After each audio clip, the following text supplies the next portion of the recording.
지난주 말씀을 잠시 좀 떠올려 보시면 좋겠습니다. 부활하신 예수님에 대한 소식이 들렸음에도 불구하고 제자들이 문을 안으로부터 걸어 잠근 채 두려움과 공포에 떨고 있습니다. 예수님께서 그 제자들에게 뚫고 들어오시사 평강을 선포하고 평강을 나누어 주시는 장면을 묵상하였습니다. 평강을 주셨을 뿐만이 아니라 예수님께서 이 땅에서 하셔야 됐었던 역할, 죄를 파괴하고 사람들을 구원의 빛으로 인도하는 그 남은 역할을 베드로와 남은 제자들, 그 정말 부족하고 연약하고 겁쟁이들인 사람들에게 그 역할을 위임해 주시는 장면을 우리가 지난주에 묵상하였습니다. 오늘 사도행전 2장 말씀은 예수님의 그 예고의 말씀, 예언의 말씀대로 실제로 성령 강림 이후에 제자들이 예수님의 부활의 증인들로 서게 되는, 많은 사람들에게 예수를 증거하는 놀라운 역사에 대한 기록이 오늘 본문의 말씀입니다. 의사를 소재로 한 드라마나 영화를 보게 되면 꼭 빠지지 않는 장면이 있습니다. 이를테면 아주 의료계의 아주 거물과 같은 큰 의사가 이제 자신 밑에서 배우는 전공이 2년차, 3년차 의사들에게 처음으로 중요한 수술을 맡기는 거죠. 집도의라고 해서 이 수술 전체를 총괄하는 역할을 그 사람에게 맡기는 그런 장면이 종종 등장합니다. 그런데 만약에 제가 환자라면, 우리 가족이 수술을 받는다면 저 같으면 좀 불안할 것 같아요. 아직 수련이 덜 됐고 아주 기술이 좀 부족한 의사에게 내 몸을, 생명을 맡긴다는 것이 썩 기분 좋은 일은 아니죠. 그런데 아무리 의술이 좋은 의사도 그 과거에 언젠가 어떤 지점에는 처음으로 중요한 수술을 맡아봤었던 그런 경험이 있을 것입니다. 베드로도 마찬가지죠. 우리가 지난주에 이 요한복음 20장 말씀을 살펴볼 때에는 저 겁쟁이가, 저 비겁한 사람이 무슨 일을 할 수 있을까? 그런데 예수님은 그가 나중에 할 일을 미리 선포하시고 오늘 불과 한 달 반이 지난 50일밖에 지나지 않은 시점에 베드로는 아주 위대한 역할을 감당하고 있다는 것이죠.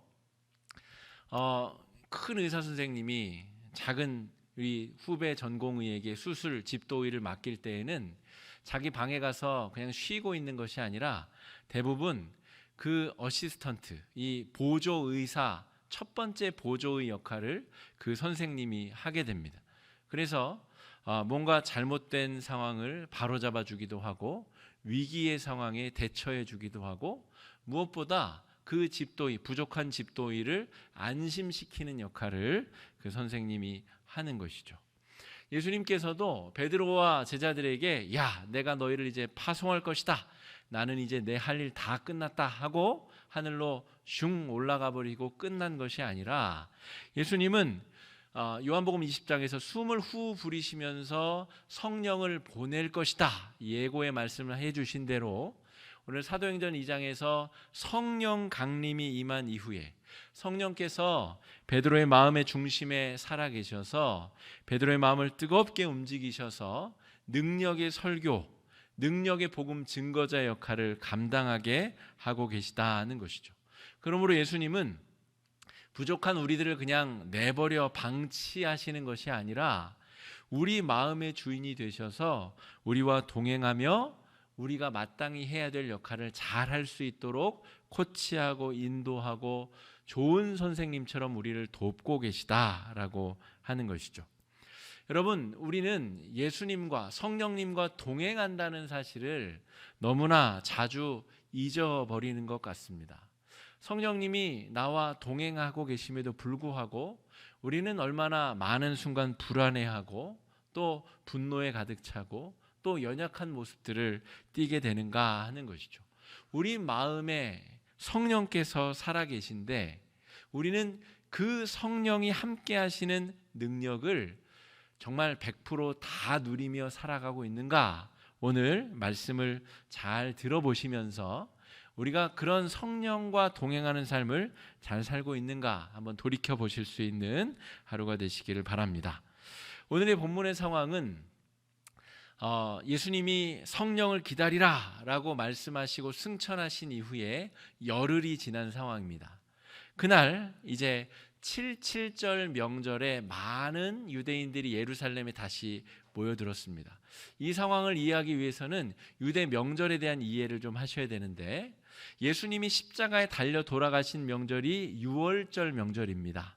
성목요일에 성만찬을 떼신 것이 유월절 저녁 식사를 하신 것인데, 유월절 저녁 식사, 양을 한 마리 잡아서 가족별로 다 나눠 먹는 유월절 저녁 식사를 한 그 저녁에 예수님이 붙잡히시고 신문당하고 그날 다음날 아침에 십자가에 달리시는 것이죠. 그리고 유월절 명절이 끝난 바로 다음 날부터 무교절이라는 명절이 다시 시작이 됩니다. 발효되지 아니하는 떡을 먹는 명절. 그런데 무교절의 시작 날이 무슨 날이냐면, 유대인들이 봄, 보리와 밀을 수확하기 시작하는 절기가 시작이 됩니다. 그래서 7 곱하기 7, 77에 49, 49일 동안 추수를 하고 50일째는 다 예루살렘 성전에 모여서 감사의 제물을 하나님 앞에 올려드립니다. 마치 우리나라에서도 보릿고개를 넘기고 보리를 수확하여 이제 그 위기를 넘기는 것처럼, 유대인들도 보리와 밀을 수확하여서 감사의 제물을 드리기 위하여 이 오순절 명절에 다 모이는 거죠. 그러니까 이 제자들은 지금 고향으로 가서 추수하는 대신에 예루살렘에 모여서 지금 성령 강림을 기다리던 중이었고, 많은 유대인들이 예루살렘에 가득가득 모여든 상황에 성령이 임하신 겁니다. 성령이 임하는데 마가의 다락방이 한 이 정도 공간이에요. 이 정도보다 조금 더 작은. 그런데 여기에 그냥 밀폐된 공간에 모여서 자기들끼리만 성령을 받고 끝난 것이 아니라, 하늘에서 불의 혀같이 갈라지는 것들이 임하고 이 창문을 벗어나도록 성도들의 기도 소리가 울려 퍼졌다는 것이죠. 울려 퍼지는데 120 성도가 각기 다른 지방의 언어로, 다른 외국의 언어들로 기도하는 일들이 펼쳐지자 예루살렘에 모여 있었던 많은 유대인들이 깜짝 놀라는 일이 펼쳐진 것입니다. 그 숫자가 3,000에 이르른다. 오늘 41절 말씀 한번 읽어보겠습니다. 사도행전 2장 41절입니다. 시작. 그 말을 받은 사람들은 세례를 받음에 이 날의 신도의 수가 3,000이나 더 하더라. 그러니까 많은 사람들이 예루살렘 모여 있는 가운데 공개적으로 성령 임하는 사건이 펼쳐졌고, 그들이 큰 소리로 외국의 언어로 다 기도함을 통하여 많은 사람들이 이게 무슨 일이야 라고 지금 각성하게 되었다는 것이죠. 그래서 베드로가 등장하지 않을 수 없었던 것입니다. 많은 사람들이 이게 무슨 일이야 하고 다 난리가 났기 때문에 베드로가 이 사태에 대한 설명을 하기 위하여 설교를 시작한 것입니다. 그 설교 때문에 3,000의 사람이 지금 세례를 받게 되었다는 이야기가 오늘 본문의 배경의 내용입니다. 베드로가 설교한 내용의 핵심은 간결합니다. 36절 말씀에 써 있는데요. 36절 말씀 한번 읽어보겠습니다. 시작. 그런즉 이스라엘 온 집은 확실히 알지니 너희가 십자가에 못 박은 이 예수를 하나님이 주와 그리스도가 되게 하셨느니라 하니라. 나사렛 예수가 바로 그리스도였다. 이게 바울이 말한 내용의 핵심입니다. 바울은 머리가 좋은 사람이 아니에요. 평생 어부 생활을 했었고 지식이 많은 사람이 아닙니다. 성격이 불같은 단순한 사람이에요. 바울이 이해했으면 저와 여러분도 이해할 수 있습니다. 바울이 이야기했으면 우리도 할 수 있습니다. 바울이 한 얘기가 무엇이냐면, 나사렛 예수가, 당신들이 모여가지고 한 달 반 전에 십자가에 못 박은 그 예수가 바로 우리가 400년간 기다려왔던 그 메시아였소, 그 얘기를 했다는 것이죠. 우리 개혁신앙의 믿음은 단순합니다. 우리는 복잡한 이런 게 없어요. 이게 우리 신앙의 아주 큰 장점입니다. 우리는 뭐 천주교인이 될까 뭐 개신교인이 될까 그러다가 여기가 좀 나아 보여서 선택한 이런 정도가 아니라 우리는 복음의 본질을 지향하기 위하여 모인 개혁된 모임인 것이죠. 뭐 마리아가 중간에 뭘 하는 일도 없고 교황이 예수님을 대신하여 수의권을 가지고 있는 복잡한 이런 게 없어요. 베드로가 한 이야기가 무엇이냐면 나사렛 예수가 우리의 구원자이다, 그 이야기를 한 것입니다. 우리도 한번 입을 열어서 한번 따라해 보시겠습니다. 나사렛 예수가 우리의 구원자이자 주님입니다. 우리의 구원자이자 주님입니다. 바로 그 이야기를 베드로가 간단하게 한 거예요. 자기가 이해한 내용을 그대로 쉽게 설명한 겁니다. 복잡한 내용이 아니라 삼위일체 신학을 이야기한 게 아니라 나사렛 예수가 십자가에 달려 돌아가신 그분이 바로 우리의 구원자였습니다. 그러자 유대인들이 우리가 어떻게 하면 좋겠습니까? 라고 회개 운동이 일어났다는 것이죠. 지금 성령이 하늘에서 불처럼 내려오고 120문도가 각기 다른 언어로 기도하는 일을 바라보니까 이게 보통 일이 아닌 것이죠. 그 내막을 들어봤더니 우리가 한 달 반 전에 그냥 아무 생각 없이 십자가에 못 박으라고 내던졌었던 그 예수가 바로 우리의 구원자, 그 그리스도였다는 사실이 깨달아지자 야, 이거 큰일 났다. 우리는 어떻게 하면 좋겠냐라고 베드로에게 우리가 어찌할꼬라고 지금 물어봤다는 것이죠. 여러분, 이 유대인들이 한 달 반 동안 어디 가서 죄 지었습니까? 가서 막 살인 저지르고 도둑질하다가 왔나요? 아니에요. 이 사람들은 작년에도 그 제재작년에도 6월절 명절 이후에는 추수하러 갔다가 추수 탈곡하고 감사예물 가지고 예루살렘에 왔을 정도면 아주 신실한 유대인들입니다. 이 사람들은 표면적으로는 잘못한 게 없어요. 그런데 이들이 지금 죄책감 가운데 우리가 어떻게 해야 구원을 받을 수 있습니까? 라고 묻고 있다는 것이죠. 우리 주변에도 이러한 사람들이 가득가득합니다. 예수의 구원이 필요한 사람들은 심각한 죄를 저지른 사람들이 아니라 그저 일상에서 자신의 삶을 잘 살아가던 사람들, 살고 있는 사람들, 자신이 무엇이 잘못되었는지 모르고 그저 살아가는 사람들이야말로 예수의 복음이 반드시 필요한 사람들이다 하는 것이죠.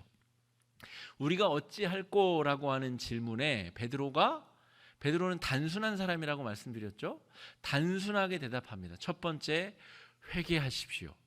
두 번째, 예수의 이름으로 세례를 받으십시오. 그리하면 성령의 선물을 받을 것입니다. 우리 번역에는 성령의 선물이라고 되어 있는데 번역에 따라서는 성령을 선물로 이렇게도 해석이 됩니다. 그러므로 회개하고 세례를 받으면 우리처럼 성령을 받게 될 것입니다 라고 베드로가 설명했다는 이야기입니다. 여러분, 교회 다니는 사람들보다 교회 안 다니는 사람들이 훨씬 더 윤리 도덕적으로 살아가는 경우가 많습니다. 우리가 교회 밖에 있는 사람들보다 더 의롭기 때문에 의로운 것이 아니죠. 교회 안 다니는 사람들이 성도들보다 더 넓은 마음으로 NGO 단체에 기부하는 분들도 많습니다. 그러므로 이들이 회개해야 된다라는 것은 범죄하고 죄지어서 회개하라는 것이 아니라 나사렛 예수를 구원자로 알아차리지 못한 것에 대한 회개, 구원의 근거가 나사렛 예수에 있다는 사실을 인정하지 않은 그 죄에 대한 회개가 필요하다는 것이죠. 우리 성도들과 우리 교회 밖에 있는 분들과의 차이점은 단지 그거밖에 없습니다. 우리가 잘나서 의로워서가 아니라 우리는 나사렛 예수가 누구인지를 아는 사람이고, 교회 밖에 있는 분들은 그저 4대 성인 중에 한 명, 그저 유명한 어떤 종교의 지도자 정도 생각하는 그 차이점. 그러나 베드로는 그 지점에서 회개가 필요하다, 오늘 그렇게 이야기하고 있는 것이죠. 두 번째로 예수의 이름으로 세례를 받으라고 이야기합니다. 예수님 당시에도 여러 종류의 세례가 존재하였습니다. 유대인 중에 더 하나님을 잘 섬기기 위하여 받는 세례를 받는 사람, 병 낫기를 위해서 세례를 받는 사람, 세례 요한의 세례를 받았었던 사람. 그런데 베드로가 지금 이야기하는 세례는 예수의 이름으로 받는 세례, 예수를 나의 구원자로 고백하고 선포하는 고백적인 세례를 받으라는 말입니다. 41절에는 3천의 사람들이 세례를 받았다고 하는데 주로 세례는 요단 강가에서, 강이 있는 곳에서 이루어졌습니다. 이 사람들을 다 데리고 가가지고 이 예루살렘의 높은 곳이거든요.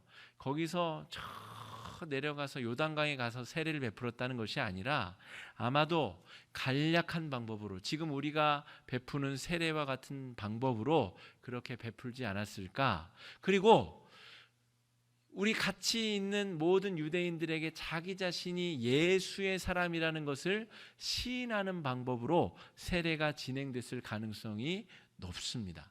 우리가 예수를 믿는다는 것은 우리의 입으로, 우리의 행동으로, 우리의 삶으로 끊임없이 예수를 구원자로 고백하는 것이 세례받는 삶입니다.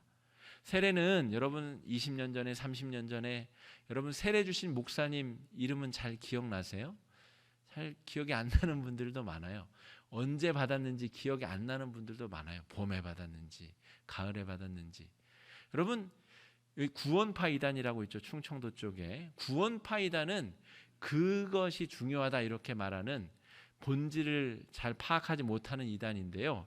세례의 본질은 뭐냐면 우리가 물을 언제 찌끌렸냐 이게 중요한 것이 아니고, 물에 들어왔다 나갔냐, 침례를 받았냐, 세례를 받았냐 이런 게 중요한 것이 아니고, 우리가 매일매일 우리의 입으로, 삶으로 예수가 나의 구원자라고 하는 것을 고백하느냐, 입으로 말하고 우리의 삶으로 고백하느냐, 이것이 바로 우리 신앙 고백으로 드려지는 세례다라고 하는 것입니다. 가장 대표적인 것은 이렇게 주일에 예배를 드리는 것이죠. 가정에서 온라인 예배를 드리던, 이렇게 예배당에 와서 예배를 드리던, 주일에 우리의 마음과 뜻과 정성을 모두어서 준비하고 정성을 들여 예배를 드린 행위가 우리가 세례받고 있는 세례자라는 사실을 증거하고 고백하는 행위이다 하는 것이죠. 우리의 그 소중한 이 피와 같은 돈을 구별하여서 예물을 드리는 행위, 아주 중요한 세례받은 자의 삶의 고백이다라고 말할 수가 있습니다. 또 한 가지는 베드로가 오늘 입을 열어 고백한 것처럼 나사렛 예수만이 나의 구원자입니다 라고 틈만 나면 입을 열어 고백하는 것, 구원의 길을 찾고 있는 많은 사람들에게 그 이야기를 들려주는 것, 그것이 바로 세례받는 행위, 자신의 삶을 예수께 얽어매는 행위다라고 할 수가 있겠습니다. 여러분, 지금 예수님이 달려 돌아가신 지 채 2달이 안 됐습니다. 바꿔 말하면 내가 예수쟁이요 고백하는 순간 똑같이 잡혀가서 십자가에 달려 죽을 수도 있고 투석형으로 죽을 수도 있는 아주 중요한 결정을 이 3,000명의 사람들이 하고 있는 것이죠. 예수가 내 구원자, 예수만이 내 생명줄입니다, 이렇게 고백하고 있다는 것입니다. 이런 사람들에게 주어지는 은혜, 특권이 무엇이냐면 성령이 임하신다는 것이죠. 성령이 임하셔서 그 마음의 주인, 그 생명의 주인이 되신다는 것입니다. 여러분, 내일부터 또 하루가 시작이 될 텐데, 여러분 아주 작은 일에부터 성령께 기도하고 간구하고 구하고 하시는 일을 습관화하시면 좋겠습니다. 제가 요즘에 이렇게 못 받고 이렇게 하는 일이 자주 있어요. 그런데 사실은 정말 두려운 마음으로 못 하나 박을 때도 성령께 기도하고 합니다. 이게 자칫 잘못하면 다치고 어디 찢어지고 사실 우리가 살아가는 모든 일이 사실은 얼마나 위험천만한 세상 속에 살고 있습니다. 내가 오늘 악수한 사람이 코로나에 걸려 있을 수도 있고, 우리가 하는 모든 일들이 성령의 이끄심을 받지 아니하면 정말 사망의 음침한 골짜기를 우리가 순간순간 걸어가고 있다라고 우리는 말할 수밖에 없는 세상을 살고 있는데, 회개하고 세례받은 사람에게 마땅히 주어지는 그 축복을 우리는 정말 100% 누리고 살아가고 있는가? 누가복음 15장의 그 탕자처럼 그 귀한 아버지의 아들로 태어났는데도 그 자리를 박차고 떠나버리는 이 탕자의 삶을 우리는 답습하고 있는 것은 아닌가? 우리 마음에 성령이 주인이 되시는데 성령의 이끄심을 따라서 살아가는 그 능력의 삶을 우리 스스로가 정말 미루고 버리고 그렇게 살아가는 것은 아닌가? 이 부활의 기쁨의 50일을 지나면서 우리는 이러한 삶을 살아낼 수 있기를 또 묵상하고 바라고 나아가야 할 것입니다. 이렇게 성령의 기름 부음이 입은 사람들은 자신이 생각하던 모든 가치관과 세계관이 완전히 변화되게 됩니다. 우리 39절 말씀 한번 읽어보겠습니다. 39절 말씀입니다. 시작. 이 약속은 너희와 너희 자녀와 모든 먼 데 사람 곧 주 우리 하나님이 얼마든지 부르시는 자들에게 하신 것이라 하고. 이 말씀대로 지금 베드로를 통해서 전파되는 복음의 핵심은 모든 세계 끝 모든 이방에 속한 모든 사람들에게 하나님의 구원의 권능이 펼쳐질 것이다 하는 것입니다. 여러분, 이것은 유대인들이 한 번도 생각하지 못한 것입니다. 유대인들은 폐쇄적인 구원관을 가지고 있어요. 선택받은 우리들, 아브라함의 자손, 율법을 잘 지키는 우리들만 구원을 받는다는 것이죠. 그런데 오늘 베드로가 하는 이야기를 보세요. 이거는 베드로가 하는 이야기가 아니에요. 성령이 베드로를 통하여 하시는 이야기. 이 복음의 이야기는 세계 방방 곳곳에 장애인, 당시 유대인들은 장애인은 구원을 못 받아요. 이 우상 숭배하는 이방인들 절대 구원 못 받습니다. 그런데 오늘 예수님 이 성령의 이야기는 하나님이 원하시는 모든 사람, 모든 먼데 사람에게 이 구원의 권능이 임할 것이다. 여러분이 생각하는 아주 나쁜 사람 있잖아요. 우리 조주빈 같은 사람, 90년대 우리 아주 나쁜 일을 저지른 이런 사람들, 우리가 생각하기에 저 사람은 안 되겠다 하는 그 사람조차도 하나님은 그 구원의 범주 안에 두기를 원하신다는 것이죠. 그들이 윤리적으로 도덕적으로 지은 범죄에 대해서는 응당 대가를 지불하여야 되겠으나 그의 영혼만큼은 하나님께서 나사렛 예수의 그 보혈의 능력으로 구원해내기 원하신다는 것이죠. 그 위대한 역사에 오늘 성령님은 베드로를 들어 사용하고 계시고 저와 여러분 역시도 이러한 증인의 역사에 우리를 부르고 초청하고 계시다 하는 것입니다. 여러분, 성경에는 베드로와 같은 실수를 저질렀다가 쓰임받은 많은 사람들의 기록이 쓰여 있습니다. 모세는 살인죄를 저지르고 도망자 신세를 40년, 그래서 양과 염소를 치다가 이스라엘을 구원하는 구원자로서 하나님 앞에 쓰임받게 되죠. 기드온도 아주 겁쟁이의 속이 옹졸한 사람입니다. 그런데 기드온을 변화시키셔서 하나님은 이 이스라엘 민족의 사사로 사용하시죠. 저와 여러분도 마찬가지입니다. 나 같은 사람이 뭘 하나님 앞에 쓰임을 받나. 그러나 여러분, 오늘 베드로의 이야기를 잘 들어보십시오.